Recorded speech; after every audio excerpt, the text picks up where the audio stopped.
Joe obviously went to the kind of the quote unquote small ball lineup a lot more tonight. Why did you think that was the right way to approach this Rockets team? Well, they use a lot of small ball lineups, as you can see, guys that stretch the floor, cause a problem a lot of times with Capella or, all their bigs that can set screens and roll for them. And we thought it was a good option for us to look at Giannis in that, and it actually, I think, in a lot of ways helped us. I think so often with this Rockets team, we think about the offense and shooting the threes, but defensively, just how hard did they make it on you guys tonight? Well, one of the things they do a lot of is switch. And when they do that, they keep a body in front of you. What we want to make sure we're not trying to do is hold the ball against that switch. If we do, we want to try and attack that matchup as quickly as possible. And if we can beat it, great. But if not, then you draw a couple of defenders and then you draw and kick. And essentially it's either a shot or another driving kick. And tonight you didn't get enough of that? I would say there's a couple of things that we needed to do better. One is push the ball as quickly. There were a few 50-50 balls or offensive rebounds that we needed to secure that, if we do, it gives us an opportunity to run.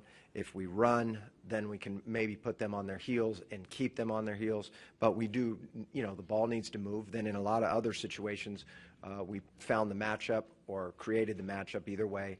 For example, Giannis in the post is an easy one. Giannis in the post, they have to make a decision, and then we play off of that. Coach, you seem to have momentum at times. You got it to within 4 and then 5, but every time the Rockets stopped it, why was that? Why were they able to do that? They're good. No, I mean, that having been said, I think they had a lot of guys contribute. At halftime, Harden's obviously was the problem. He had an unbelievable end of the second quarter, which was a tough stretch for us right there.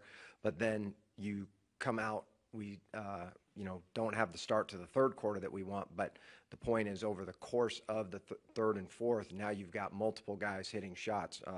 P.J. Tucker goes 3 for 3. Baha Mute goes 2 for 4. When those guys are hitting as well as Gordon, from 3, which he's going to do, they become even tougher. If you had Tyler available tonight, would that have changed the way you approached the game schematically with the centers, or was that going to be the way all along? Yeah, I don't think that I wouldn't read too much into this. We're not. It's not about.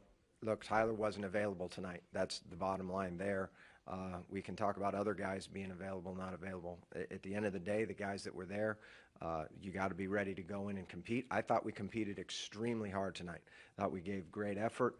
I thought there were a few plays that if they bounce our way, great. That gives us a better opportunity. Even late in the game, it's a 7-point game, and we have a turnover, that we, the margin of error because the game is so late is difficult. But I wouldn't read into that. That's too much. The most minutes I think we've seen Sterling get lately, the most shots we've seen him hit lately. What do you think he did well for you off the bench tonight? I think Sterling was very good on both ends of the floor. He made an effort to, get the right rotations, close out appropriately. Now, we as a team made mistakes.